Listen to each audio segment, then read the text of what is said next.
This is Democracy Now!, democracynow.org, the War and Peace Report. I'm Amy Goodman. And I'm Juan Gonzalez. Welcome to all of our listeners and viewers around the country and around the world. It was 15 years ago today when the U.S. invaded Iraq on the false pretext that Iraqi President Saddam Hussein was hiding weapons of mass destruction. The attack came despite worldwide protest and the lack of authorization from the United Nations Security Council. At around 5:30 a.m. in Baghdad on March 20th, 2003, air raid sirens were heard as the U.S. invasion began. Within the hour, President George W. Bush gave a nationally televised speech from the Oval Office announcing the war had begun. American and coalition forces are in the early stages of military operations to disarm Iraq, to free its people, and to defend the world from grave danger. 6 weeks later, on May 1st, 2003, President Bush landed on the deck of the USS Abraham Lincoln off the coast of San Diego and declared the end of major combat. My fellow Americans, major combat operations in Iraq have ended. In the Battle of Iraq, the United States and our allies have prevailed. Well, the fighting has yet to end, and the death toll may never be known.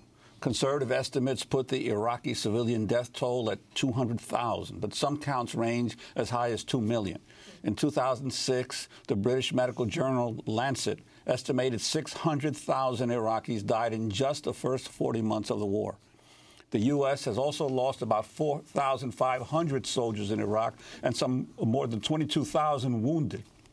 Just last week, 7 U.S. service members died in a helicopter crash in western Iraq near the Syrian border. The war in Iraq has also destabilized much of the Middle East.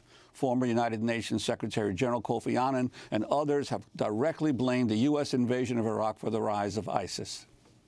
To talk more about the 15th anniversary of the U.S. invasion of Iraq, we're joined by 3 guests.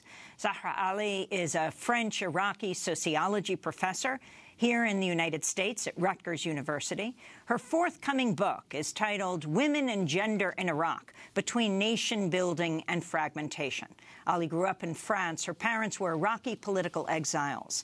Matt Howard is co-director of About Face, Veterans Against the War, the organization formerly known as Iraq Veterans Against the War. He served in Iraq once in 2004, again in 2005. We welcome you both to Democracy Now! Professor Ali, let's begin with you. 15 years ago today, the U.S. invaded Iraq. Talk about what happened then and the repercussions today. I mean, first of all, I would like to say, that as a daughter of an Iraqi political exile family who grew up in France, I, refused. I was 16 years old at the time of the war, and I refused this false dilemma: either you oppose the regime, either you oppose the war. I opposed the regime, and we had to flee Iraq because of the authoritarian regime, and also I got involved in the anti-war movement in France. And also, we have to name the war. We have to name it as, a criminal war. And we have to, define it as, the very operation of the destruction of Iraq as a functioning state and society. And this operation has started before 2003, has started in 91. I mean, if we talk about U.S. interferences in the region, and in Iraq in particular, we can go back to the 60s. But at least for this specific operation, we have to talk about 91. The U.S.-led coalition bombing, or criminal bombing, devastating bombings of Iraq that were described as, surgical strikes, but that, targeted water and electricity supplies, bridge, schools, hospital, and left the country in a humanitarian crisis. And then, after this terrible situation, the imposition of the UN sanctions, that were terrible for the Iraqi population, and that were, very much initiated and pushed by the US administration of the time.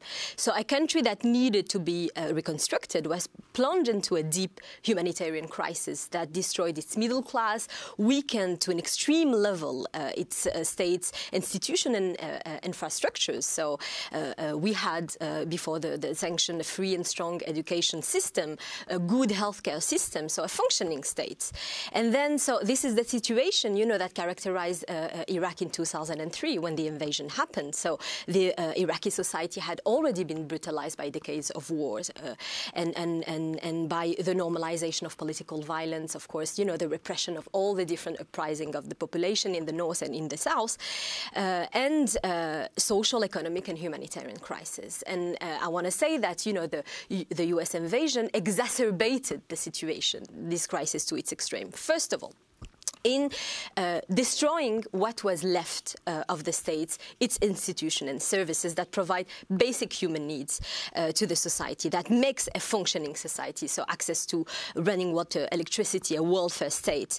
And it was done through what was called the debassification campaign, so that disbanded the army and part of the administrative basis of the regime. And also, something that is very important and that we have to, you know, remind ourselves to understand what is going on today, you know, the rise of ISIS, etc., is that the U.S. administration created a political system based on what I call in my research ethno-sectarian quota.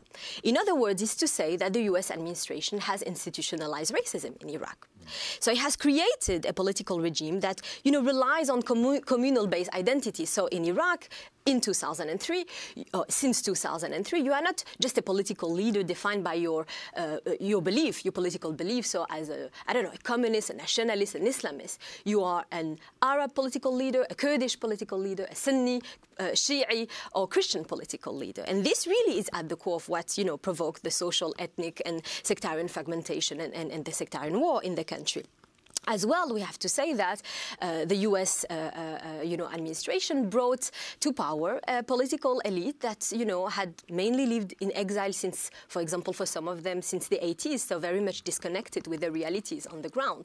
And even for those political exiles who had some legitimacy, some political legitimities inside the country, I mean, they have lost this legitimacy because they have proved to be extremely sectarian, extremely conservative, and extremely corrupted as well. So, if we can, I'd like to bring in Sami Rassouli, who is the founder and director of the Muslim peacemaker teams in Iraq. He lives in the Iraqi city of Najaf, and he moved back to Iraq in 2004 after living abroad for nearly 30 years. He left Iraq in the late 1970s and eventually moved to the United States and settled down in Minneapolis. Welcome back to Democracy Now! Could you talk about your thoughts now, 15 years after President Bush declared mission accomplished, what the situation in Iraq is today? Thank you for having me for your wonderful show. Warm greetings from Iraq, and again, 15 years. 15 years, and the immeasurable tragedy continues to unfold. So disaster's anniversary keeps slapping us on the face, asking whether we have learned anything from that tragedy. Well, George Bush was one of the worst presidents, but yet today some people think what we have currently is really bad, and George Bush, in comparison, better. So Iraq entered in a tunnel in 2003 with no light at the end, from the invasion to occupation to sectarianism, then terrorism, ISIS, and we should not forget about Iranian expansion in Iraq. Well, just recently, some partial solution the Kurds and Arabs reached. Otherwise, we've gone in another tunnel of conflict between the North and the South. We don't know. Iraq is right now going in decrease of education level, healthcare quality, security, the worst in the world. Iraq is considered because borders are widely open. The Iraqi army is not yet capable to keep Iraq safe. There are many military bases have been built by the U.S. and is still building, increasing from, I believe, last year 7. Now we have about 12. So, unfortunately, Iraqi people are paying heavily price, but we're not going to continue to cry about what's going on. As a Muslim peacemaker team, been working since 2005 now in form of outreach and advocacy for peace and promoting the principles of peace building across the country between all factions, regardless whether they are Kurds, Arabs, Sunni, Shia, Muslims, or Christians. Right now, we're hosting 2 Americans from New Jersey, Mr. Missler, and from Wisconsin, Ms. Strobel, who are helping in a project that MPT, Muslim Peacemaker Team, started last October by inviting Americans to meet Iraqis, and the project is called English for Reconciliation. I started the school, as I said, about 6 months ago, trying to bring from so-called infidels from the West to meet so-called terrorists in the East, in Iraq mainly, according to the American mainstream media, to meet around on a round table, break the bread together, see in the eyes, and they find out nothing of that nonsense is true. They are nothing but brothers and sisters, meeting, belonging to the same human race, and striking agreement by establishing lasting friendship that's based on respect, mutual understanding, and trust. Sami, we're having a little trouble understanding you, but I want to thank you for being with us from Najaf, Iraq. Sami Razzouli was an institution in Minneapolis, had Sinbad's restaurant, was on the cover of Minneapolis Magazine, but left everything to return to his country at the height of the war, to be with his countrymen and women and family. Sami Razzouli, founder of Muslim peacemaker teams in Iraq, speaking to us on this 15th anniversary of the U.S. invasion. When we come back, we'll continue with our guests, Zahra Ali, who is a sociologist, a professor at Rutgers, and Matt Howard of About Face, Veterans Against the War, served in Iraq in 2004 and 2005. Stay with us. This is Democracy Now! I'm Amy Goodman with Juan Gonzalez. As we continue our look at the 15th anniversary of the U.S. invasion of Iraq, we're joined here in New York by 2 guests. Zahra Ali is a sociology professor at Rutgers University. Her forthcoming book is titled Women and Gender in Iraq, Between Nation Building and Fragmentation. She grew up in France. Her parents were Iraqi political exiles. We're also joined by Matt Howard, a co-director of About Face, Veterans Against the War, the organization formerly known as Iraq Veterans Against the War. He served in Iraq once in 2004, then again in 2005. I'd like to begin with Matt. Talk about your first deployment, your sense at the time of what the Iraq War was about, and your own evolution in terms of your understanding of the war. Certainly. Yeah, so when I was deployed, well, first off, I watched the invasion from Okinawa, Japan, where I was stationed at the time, and had a real kind of gnawing sense of dread that we were making a decision we could never step back from. A year later, I was stationed in Iraq outside of Fallujah in support of helicopters that were doing casualty evacuation. And I think an experience that really crystallized for me where I really went down a path of challenging everything that had been told to me was when we were guarding Iraqi men who are laborers that were coming onto our forward operating base, who basically spelled out everything Zahra said, that their lives had measurably, the quality of life had taken a dramatic hit, and that everything that we're being told in terms of our hearts and minds and how we're going to make this place better is far from the truth as could possibly be. Why did you end up going to Iraq? Where did you grow up? I grew up in Portland, Oregon. So I joined the Marine Corps when I was 17, so before I finished high school, and that was before September 11th. And I deployed, or I went to boot camp about a month after September 11th.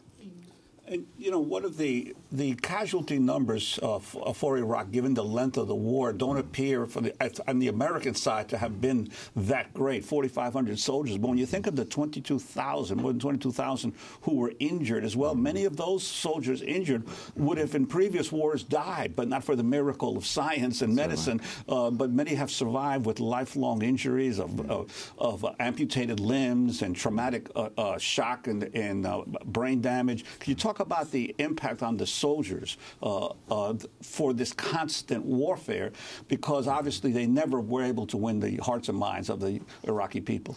Yeah, I mean, I think that there's something that we talk about that's a hallmark of this war, which is both the way that deployments occurred many times for some folks, sometimes as many as 10 times, and also the kind of invisible wounds of the war, as you were mentioning, whether that's post-traumatic stress, traumatic brain injury, or military sexual trauma, that are often not tallied in the kind of figures that we have for these things. And just want to make it clear that if that goes for the military, that very definitely goes for the Iraqi civilians that are continuing to deal with the after effects of this war. I think that one thing that we've noticed is just that that people are also coming home to an underfunded VA, and a VA that's under attack now by the Trump administration. That there is a real mission to privatize it. So all of this kind of rhetoric of taking care of our troops is very quickly diminishes depending on people's political priorities. When did you make your about face, Matt? Good question. I mean, it could have been in a few different places. I think that I joined About Face when it was IVAW in 2008, so about a year after I came home. And it was actually an anti-war protest. There was the Winter Soldier hearings, and a friend of mine the Winter Soldier hearings outside of Maryland, if you could explain what they were. So the Winter Soldier hearings were a moment when our community got together to really testify to the costs of war, both in Afghanistan and Iraq. And to let the American people what was being done in their name. And Professor Ali, I'd like to ask you in terms of the cost of war. Last week we had a segment on the Vietnam War where we talked about the long-lasting damage in Vietnam from Agent Orange, from the birth defects that occurred as a result of the Agent Orange, the herbicide spraying in Vietnam. What about this whole issue of depleted uranium and the impact on the environment of Iraq and the use of the weapons of the U.S. troops in Iraq that the civilian population is still dealing with? Yeah, thank you so much for asking that, and thank you as well.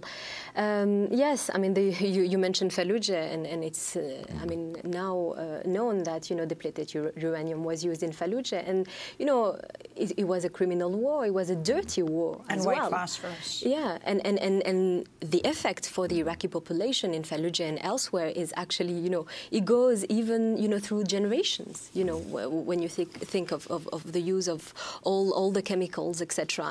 And we are still, I mean, perhaps, U.S. soldiers can go back to their country, but, we are still in the middle of the war. We live, the war. And I don't know any Iraqi household, including my household, that hasn't been directly affected by a form of violence, that hasn't, witnessed a car explosion, that hasn't, lost a member of their family. I mean, it's the current reality. And now when you think about, the invasion of ISIS and the very, militarization, of the society and the militarization of the public spaces. So, for example, if you take Baghdad, the capital of Iraq, I mean, we have to have this image in mind when we talk about it, is the capital is divided, fragmented by checkpoints and concrete T-walls, that divide the neighborhood according to sectarian, religious, ethnic belongings. So even,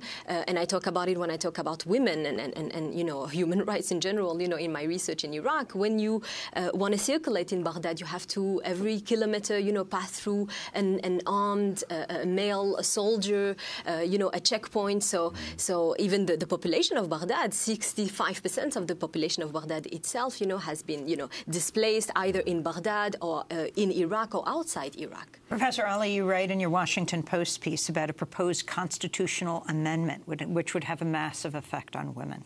Yeah, so it's not a constitutional amendment because actually the Article 41 is in the Constitution. So what happened is that since 2003, there have been several attempts made by sectarian, conservative Islamist parties that came, to power with the U.S. Army to question along sectarian lines, the very basis of women's legal rights, expressed and enacted in, what is called the Personal Status Code, so the family law, that gathers all laws and legislations related to marriage, divorce, inheritance, custody, so most of women's legal rights. So this Personal Status Code was adopted at the end of the 50s in 1959 in Iraq, and it's very important to recall that it's really the produce of the political culture of the time that was dominated by the anti-imperialist left. The Iraqi Personal Status Code at the time was one of the most progressive personal status code in the region, right? And it was structured by two things. The participation of women's rights activists in its drafting, somebody like Naziha Delaimi, the first Iraqi and Arab women's minister, participated to its drafting.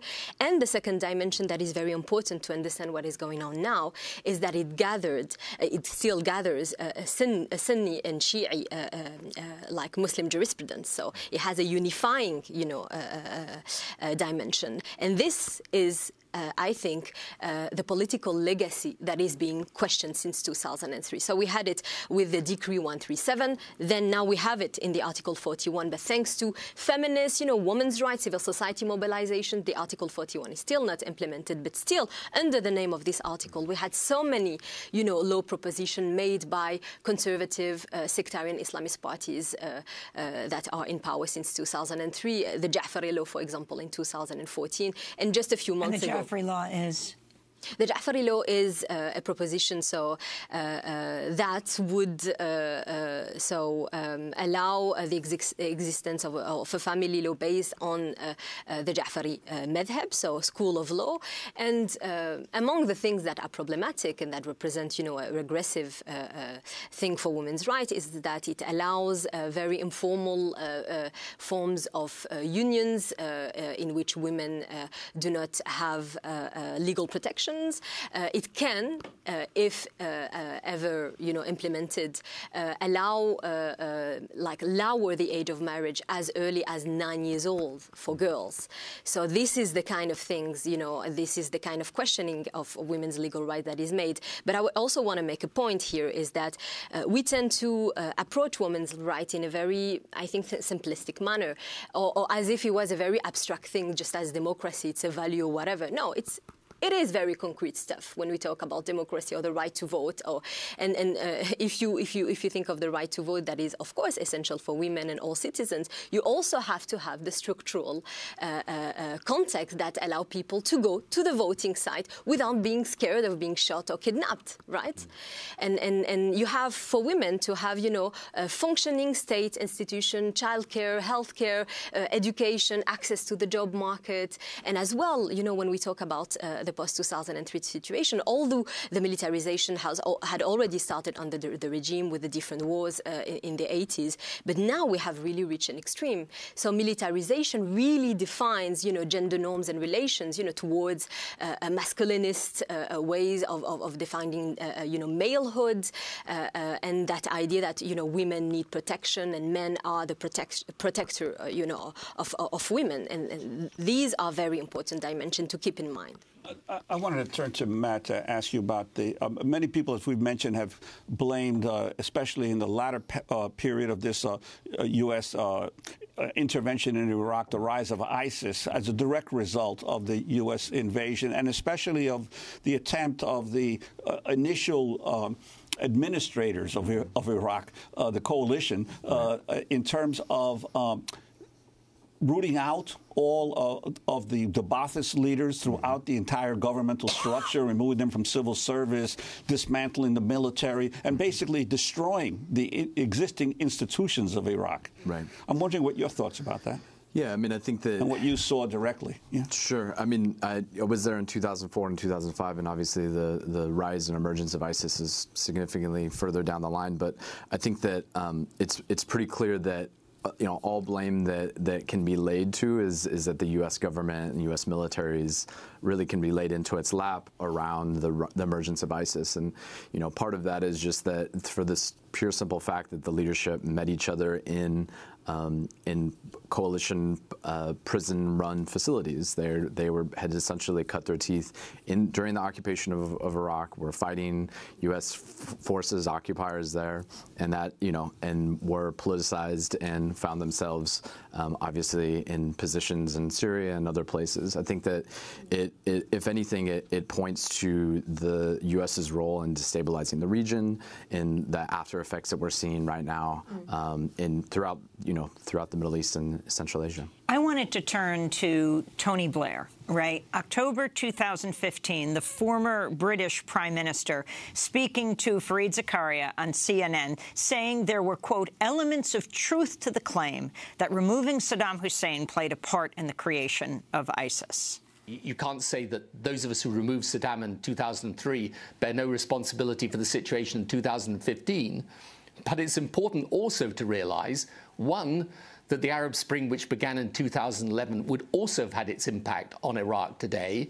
And two, ISIS actually came to prominence from a base in Syria and not in Iraq. And to the other world leader responsible for the U.S. invasion, that was former President George W. Bush. In 2010, in his first major interview since leaving the presidency, Bush spoke to NBC's Matt Lauer, before he was fired, about the Iraq War.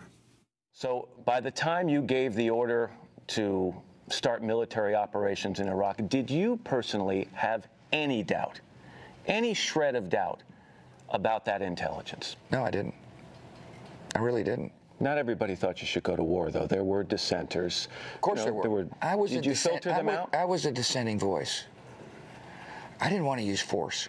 Your words. No one was more sickened or angry than I was when we didn't find weapons of mass destruction. You still have a sickening feeling. I do. When you think about it. I do. Was there ever any consideration of apologizing to the American people? I mean, apologizing would basically say the decision was a wrong decision, and I don't believe it was a wrong decision. If you knew then what you know now, that's right, you would still go to war in Iraq. I first of all didn't have that luxury. You just don't have the luxury when you're president. I will say, definitely, the world is better off without Saddam Hussein in power, as are 25 million people who now have a chance to live in freedom. As are 25 million people who now have a chance to live in freedom. That's former President George Bush speaking in 2010. Zahra Ali, you return home to Iraq a couple times a year.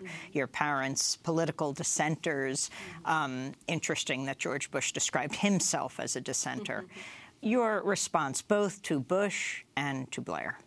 Well, I mean, again, this terminology, all this use, of this vocabulary, in the UK, in the US, it was a mistake, whatever. It was a crime. Come on.